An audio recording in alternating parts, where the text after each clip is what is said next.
Ayan, so ano ko lang, papakita ko lang po sa inyo na yung ating panel nag-blackout. Ang dami po nating naturuan kung ano pong gagawin dito pag ganito yung nangyari. So ito po, gagawin ko po yan siguro pag bakante na po yung oras ko, no? So wala tayong nakikita kung ano po yung battery natin ngayon, so kung ano yung signal natin, pati yung headlight. So pero lahat po yan gumagana po yan. Ito lang po nag-blackout, pati po yung signal light gumagana po yan. So ito na naman tayo paahon. Hindi nyo makikita ngayon kung ano yung takbo natin, no? Pero ito na, gapang yan. Pataas, oh. Nuunahan na tayo ng mga malalasang makina. Ayan. So normally, para masabi ko lang po sa inyo kung ano po yung, ayan, so may maingay. So ang problema po nito, diode lang po to, diode. Kaya kung ayaw nyo pong repairin, nasa 600 po to. 600 po yan sa NWOW, o orderin po yan. So yung diode, mura lang po yung diode, baka wala pang 10 piso yon. So papakita ko po yan kapag mabuksan ko at may oras tayo. Okay, so yun lang muna guys. Masusubaybayan nyo to para lang po makita nyo ninyo. Ayan, bumagal tayo, siguro mga 16 ng takbo natin dito. May video po tayo na nasa 16 yung dito sa area na to. So makikita nyo po na okay pa rin po yung unit kahit na ito po nag-blackout. So ayun muna, salamat. Tingnan po natin kung bukas pa yung bilihan ng diode. Ay, sarado na. So si Dico, ayan, bilihan po siya ng mga electronic. Shoutout Dico, no? Baka naman, no? So yun, ayusin natin ngayon to dahil nga nangyari walang, ayan, nakabukas na siya yung ilaw, nakabukas na siya pero wala tayong panel.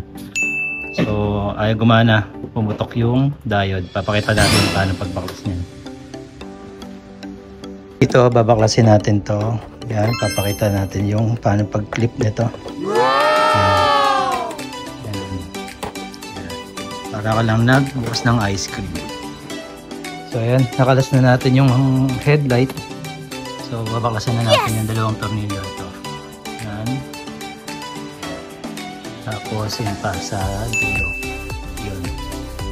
Para bumaba yung panel.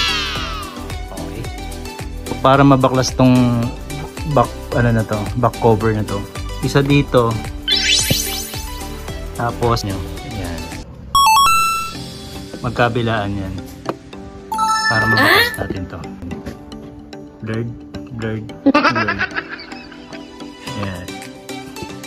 So yun, kalasin ko muna. 100 tayo guys. So yun, nakalas na natin yung buong ulo. Nakalas natin siya lahat. Para makalas na siya, tatanggalin yung lahat ng jack. Yan. Tapos syempre napakalutong ng NWOW. Papakita natin dito yung mamaya didikit natin to, pero discarding na lang po papakita ko para malaman nyo paano lang may magawang paraan tayo. So tinanggal na natin yung 4 na tornilyo rito. So ngayon ito naman, yung tenga na ito ingatan nyo lang kasi madaling mabasag. So, para makalas yan. So ganun din to kasi may lalim. Mamaya na po papakita ko lang sa inyo, ha, dahil isang kamay lang po ginagamit ko. So ito na po, nabaklas na po natin. So ang papalitan po natin dito ay yung maliit po na ito. Ayan. So yan lang po, diode po lalagay natin.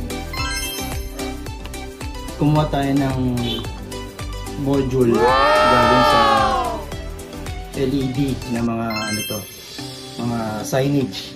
Makikita nyo natin. May mga diode dyan. Makikita mo may mga diode. So kumuha tayo ng isa. So ito na siya. Kinakabit natin dun sa dulo. Ito siya. Ito.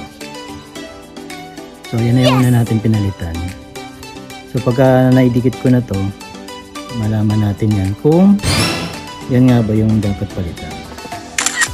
So, ayun guys, ito the moment of truth. Kinabit na natin yung diode ngayon. So bago natin ikabit, isalpak lahat, testing muna natin yung isang jack. Dito. Ito siya. Tanggalin muna natin itong rubber natin. So pag kinabit niya siya,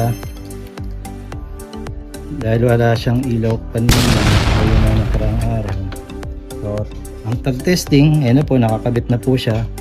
So susiyan natin. Ayan na po. So ayan na yung pin. So kung gusto niyo pong palitan din yung kulay nitong mga ilaw, pwede, meron din na order na. So pwede natin gawing blue or white yan. Ayun, so guys, bali natin to. Actually hindi, nagkusa siya natanggal.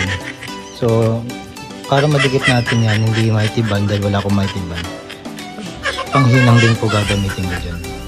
So ayan, pakita ko na lang yung finished product kasi mag-isa lang po yung kamay ko. So yun, pinainitan natin, diba, nagdikit siya. Ayan. So nagdikit siya para ano na, plastic sa plastic. Dumi, no? Ayan. Basta matornilyoan yan, okay na po yan. May ipit din yan eh.